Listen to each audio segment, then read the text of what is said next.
이번 책은 오건영의 금과 달러의 흐름으로 읽는 미래 투자 전략 부의 대이동입니다. 우선 저는 이 책을 샅샅이 읽었는데요. 읽을 때는 은근히 빠져들어서 읽었거든요. 구어체로 쓰여진 책이라서 설명이 자세하게 나와 있어요. 그런데 이해는 잘했는데요. 설명해 나가기가 어렵네요. 먼저 환율과 금리에 대해서 설명을 하고, 그리고 달러에 대해서, 마지막으로 금에 관해서 이야기를 하는데요. 쉽게 서두를 꺼내면서 점점 깊이 있게 그래프를 가지고 세계 경제를 파고들면서 자세히 설명을 이끌어 가는데요. 저는 결론부터 얘기하고 가는 것이 이해하기가 쉬울 것 같아서 에필로그부터 시작해서 프롤로그로 가는 그런 방식으로 정리를 해 보았습니다.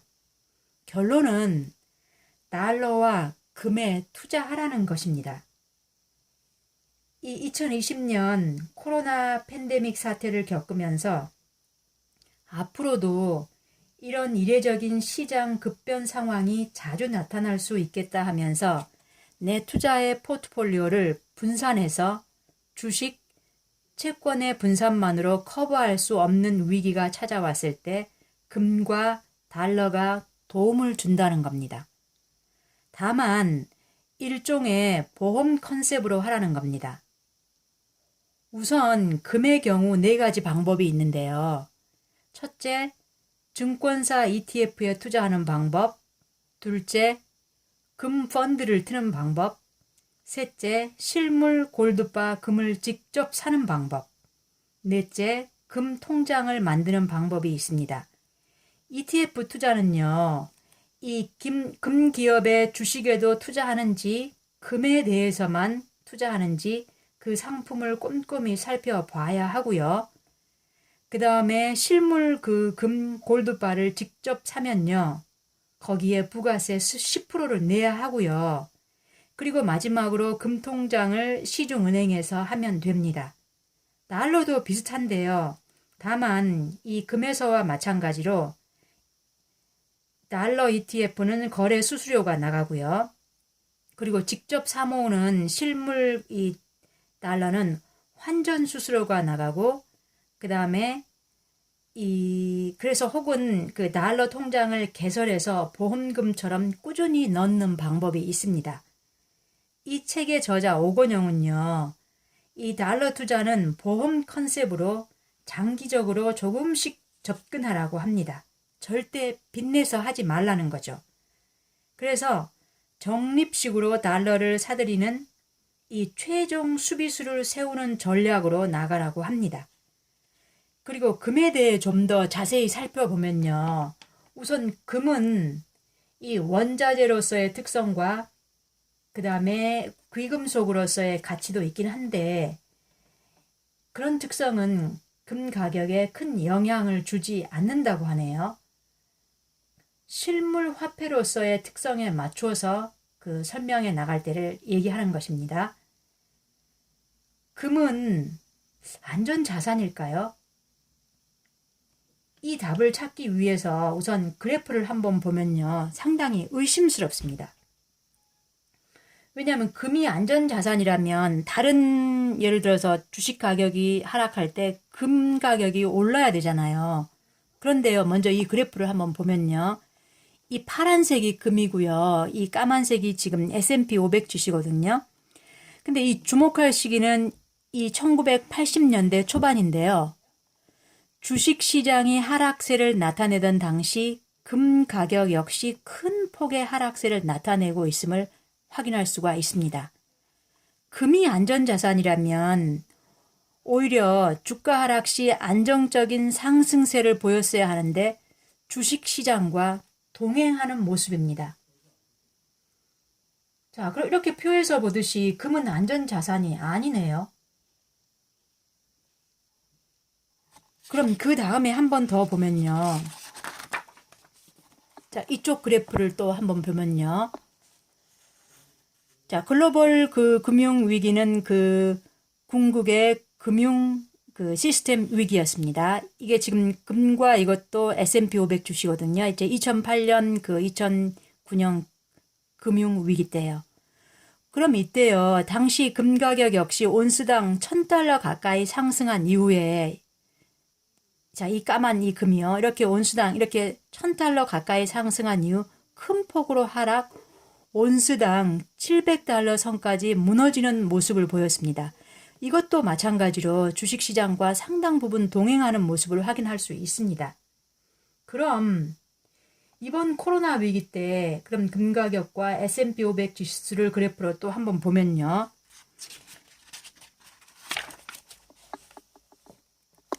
자, 이 그래프거든요. 자, 그럼 이 그래프에서도 보듯이 지금 코로나19 사태가 심화되면서 주식시장을 비롯한 금융시장 전반에 큰 충격이 가해지자 금 가격 역시 큰 폭의 하락세를 나타내는 것을 확인할 수 있죠. 금융위기 때와 마찬가지로 주식 급락 시점에 금 가격 역시 부진한 모습을 보이고 있습니다.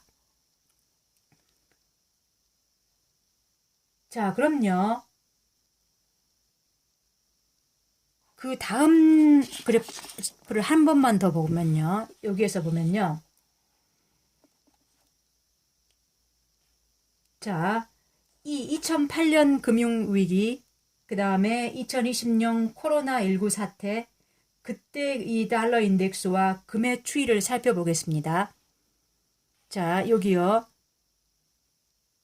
금이 이 파란색 금 가격이 오르자 그 다음에 달러가 하락하니까 금 가격이 올랐죠. 그 다음에 여기요. 또 달러가 확 상승하니까 금 가격이 또 확 떨어졌죠. 자, 이렇게 그럼 코로나19 사태로 인한 그 궁극의 위기 국면에서 금 가격이 급락할 때 달러 가치는 큰 폭으로 상승하는 것을 확인할 수 있습니다. 그러면 이 금융위기가 한창이던 2009년 2월에는 달러 원 환율이 거의 1,600원까지, 그 다음에 이번 코로나 그 19 사태 때에는 환율이 거의 1,300원까지 상승했던 바 있잖아요. 이럴 때 금이 아니라 달러가 완전 자산, 그 안전 자산이 되는 거네요. 그런데 왜 금에 투자하라는 걸까요?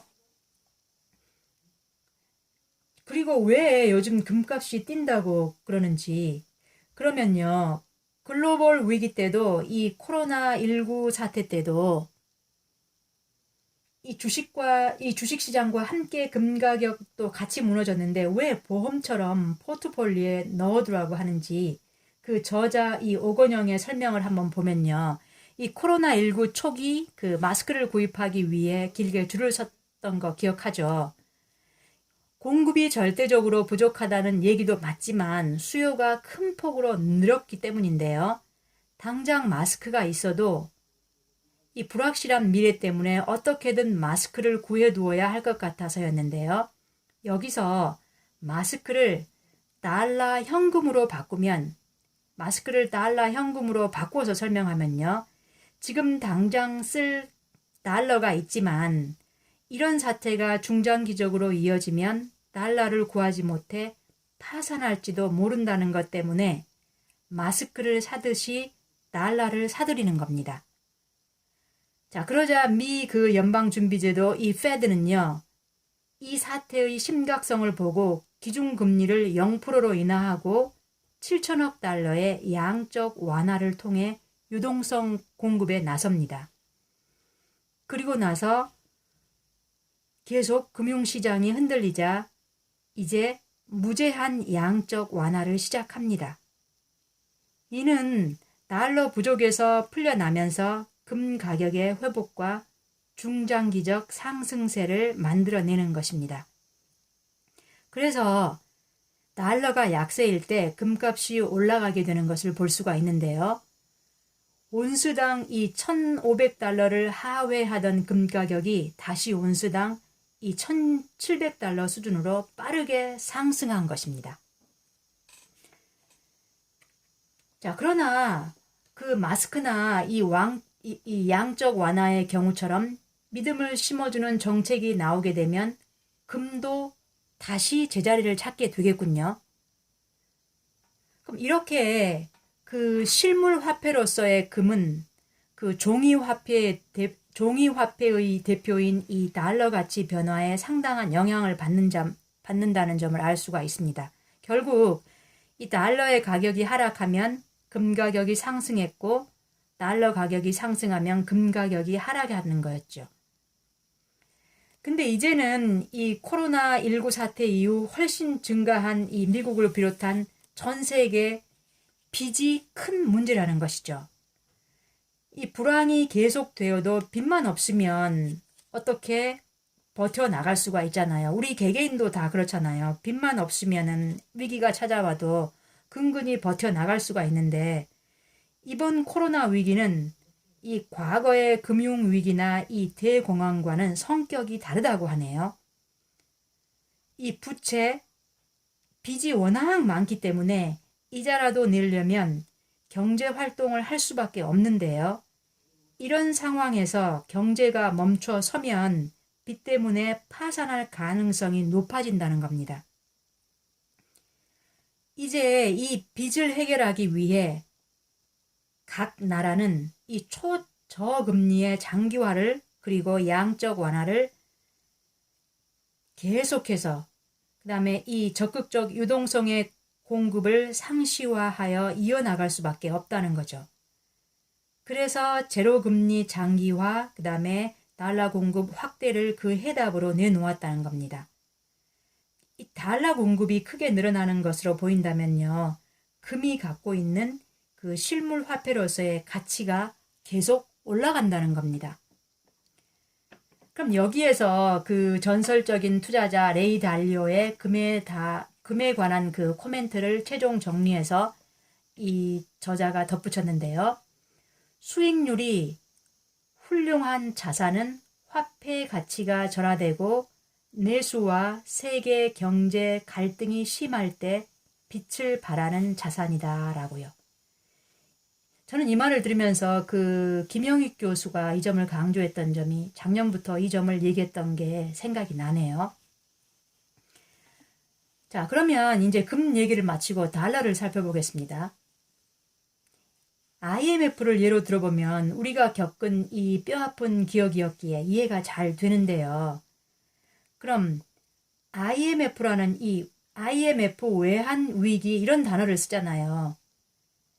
국제 통화는 전 세계적으로 통용되는 통화, 그래서 당장 쓰지 않더라도 그 이후 상황을 위하여 저축해두는 그 통화라고 하기 때문에 그래서 기축통화, 리저브 커런시라고 합니다.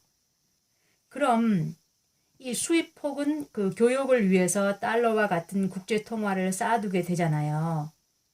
이걸 외환 보유고라고 하는데요.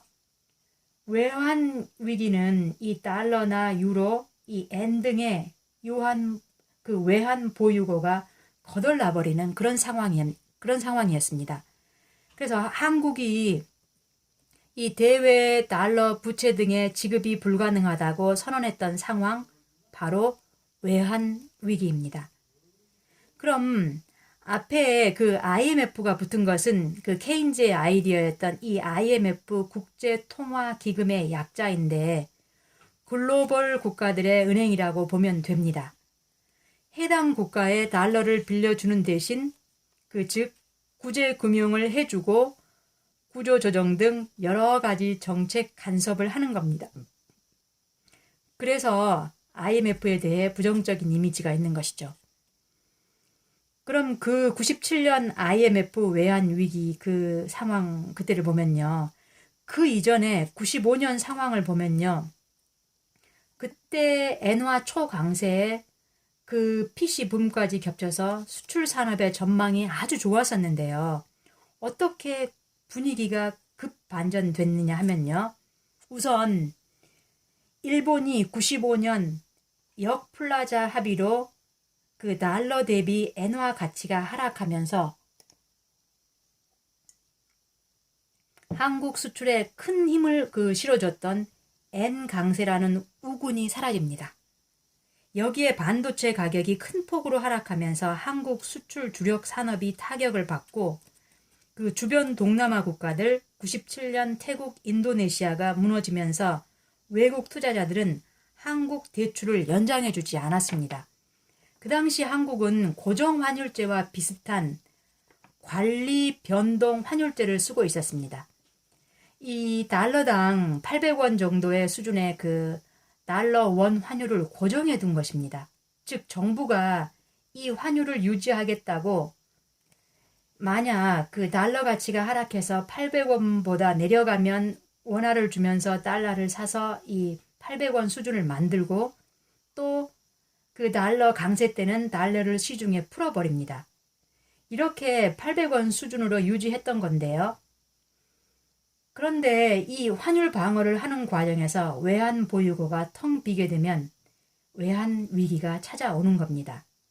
이 97년 IMF를 전후한 이 달러 원 환율 추이가 달러당요 800원이었던 것이요 2,000원이라는 지금은 보기 어려운 그런 환율을 만나게 된 것입니다. 제가 지금 독립을 하는 오늘 이 10월 9일 1152원 50전 즉 약 1160원이네요. 그러면 지금은 이 1160원에 1달러를 살 수 있으니까 우리 돈 원화가 가치가 높은 거네요. 그럼 쉽게 말해서 한국 돈 에너지값 이 1160원으로 1달러를 살 수 있으니 한국 돈의 에너지가 강한 곳이라고 보면 될 것 같습니다. 그러면 지금은 한국 국채를 외국인이 선호한다는 그 글로벌 안전자산이라는 그런 뉴스를 접하게 되는데 어떻게 된 것일까요? 글로벌 금융위기 이후 이 코로나19로 이 휘청거리기는 했지만 99개월 무역 흑자라는 대기록을 이 구조적 무역 흑자 국가라고 합니다. 그 이전에 바닥났던 외환 보유고가 튼튼하다는 얘기일 텐데요. 그럼 이 한국 외환 보유고는 현재 4천억 달러가 넘고요. 세계 9위 수준이라고 합니다. 즉, 이 한국의 재정이 양호하고 매월 꾸준히 달러 벌이를 하고 있고 그 다음에 벌어서 쌓아둔 달러도 많다는 거죠. 그래서 채권 투자자들의 관점에서 보면 안정적이라는 거지요. 그리고 덧붙여서 중국 그 위안화 역시 안정적이라고 합니다. 그럼 이렇게 IMF 외환 위기를 살펴보니 환율이 무엇인지 확실히 이해가 되는 것 같아요. 그럼 저자 오건영이 프롤로그에서 이렇게 말을 합니다. 이 환율과 금리는 돈의 값을 말합니다. 그리고 금과 달러는 실물화폐와 종이화폐 자체를 말합니다. 모든 투자는 돈을 갖고 하기에 돈의 값을 알고 돈 자체에 대한 이해를 높이는 것이 필수겠지요. 자, 그래서 저자는요, 부족하나마 이 책을 통해 이런 돈에 대한 이해도를 높이면서 투자에 도움이 되는 기초 지식을 키울 수 있기를 바랍니다. 네, 저도 이 책을 통해서 이 실물 화폐와 종이 화폐에 대해서 공부를 해볼 수 있던 그런 좋은 기회였던 것 같습니다. 네, 끝까지 들어주셔서 고맙습니다.